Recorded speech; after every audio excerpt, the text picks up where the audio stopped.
I work at the emergency roadside assistance program. I got a call up in Truckee, Boca, for a battery call, so pretty much that means that the vehicle can't start. So I went en route up there, found the vehicle. At the time, I didn't realize that this was a situation until later on, but... Let me stop you right there. Yeah. You said you went to Boca. Yes, sir. So over near Boca Lake? Yes, sir. So not Prosser Lake, Prosser Creek Lake. It's right by Crosser Creek. Yeah, so just north. So you went to Boca. At first, when I went there, I realized after my test that, everything was working great on the vehicle. At that point in time, I did notice that, she was very hesitant and very skeptical on everything that was going on. She was asking me really weird questions, in the sense of, how do you put on your seatbelt correctly, and and she asked me to show her on how to connect it to her actual belt. After that, she was stating on how she was there all night and she couldn't get her vehicle started due to the fact that now we both realized it was in neutral. She was wearing a sweatshirt, so it looked like she has been there for quite a while. What color was the sweatshirt? It was a gray sweatshirt. Gray sweatshirt. Was it dark gray or light gray? It was light gray. Okay. Yeah.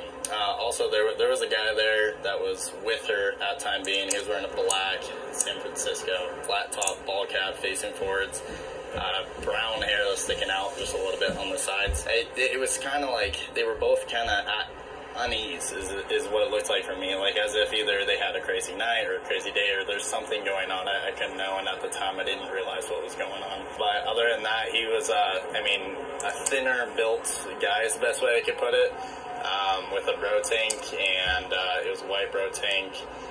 He had some freckles on his face, or maybe it's acne or whatnot, but it was on both sides of his face. He was also a little bit shorter than me, so I'm 6'3". In hindsight, you're realizing all of this. When do you think that this took place? Was it before, during the day, after she disappeared?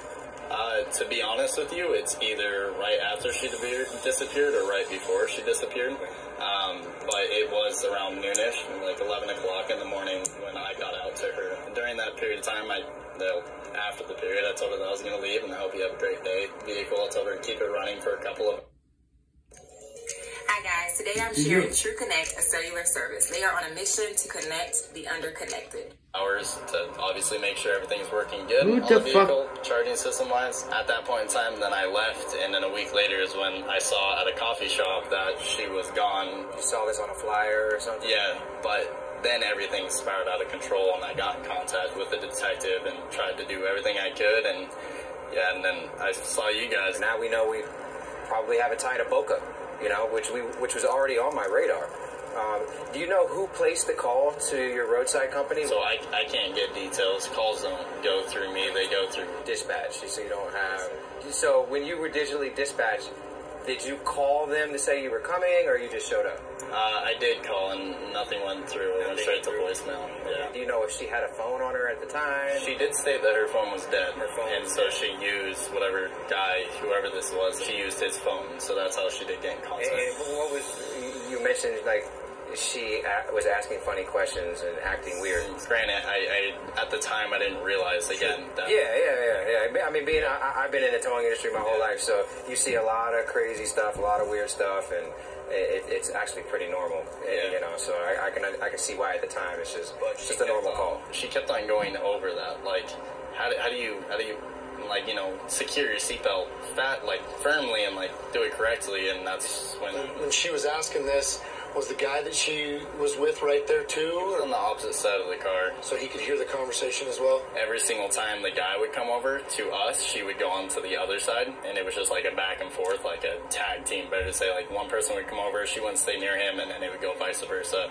Or if we were at the front of the car going about the battery and talking about the battery, he was always on one side, she was on another. They were never close to each other. She was uncomfortable.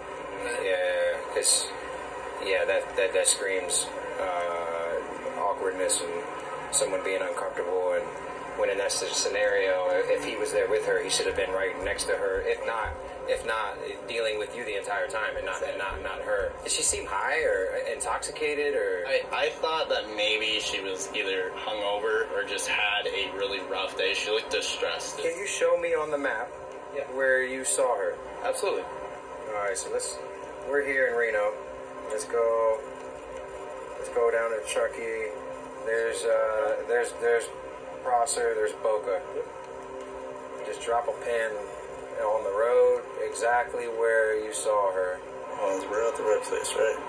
Boca, you come in, you follow this road down. I think that is the turnout. Right there. Yeah, this is it. And so right there, how she was coming out this way, So and out of her front end was facing 894.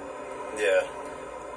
All right. And did you leave before her, or did she leave before you? I left before her. Was there anybody else around? There was people far back here, yes, but not near her. No. Did you notice anything in particular in her car at all? I mean, besides perfume bottles and like, yeah, actually there was a perfume bottle that was in the center console, and that was all that I recall, to be honest. Did she have anything on her keys at all? I don't remember. Did you say that you guys have cameras that could possibly get some sort of facial recognition on? Yeah, so we do indeed. We have cameras facing front and rear of our vehicles, as well as that we do have like audio, so we can pick up audio from inside and outside of the truck. So we did have that, and I'm guaranteed, I mean, my vehicle is facing directly towards hers, so and that's how I normally do it for my protection. What's the window you're giving us of when this happened? Either Friday, Saturday, or Sunday, I believe. Because the weekends I usually cover Truckee, so, and that Friday I also worked in Truckee, so, yeah. If you were to make a bet on what day it was, what would you say? Saturday. When I was looking back under my GPS, under my phone of where I've been, I was there both Saturday and Sunday, farther into Boca. Everything you just heard unfolded right here where I'm standing. Talking about where Nick described him parking his service van. Okay, what's wrong with this to me? Okay, first and foremost, how does he know what's in the middle console of her fucking vehicle when he's there to check the battery? You wouldn't be inside of her vehicle knowing there's perfume in the middle console. That was odd to me.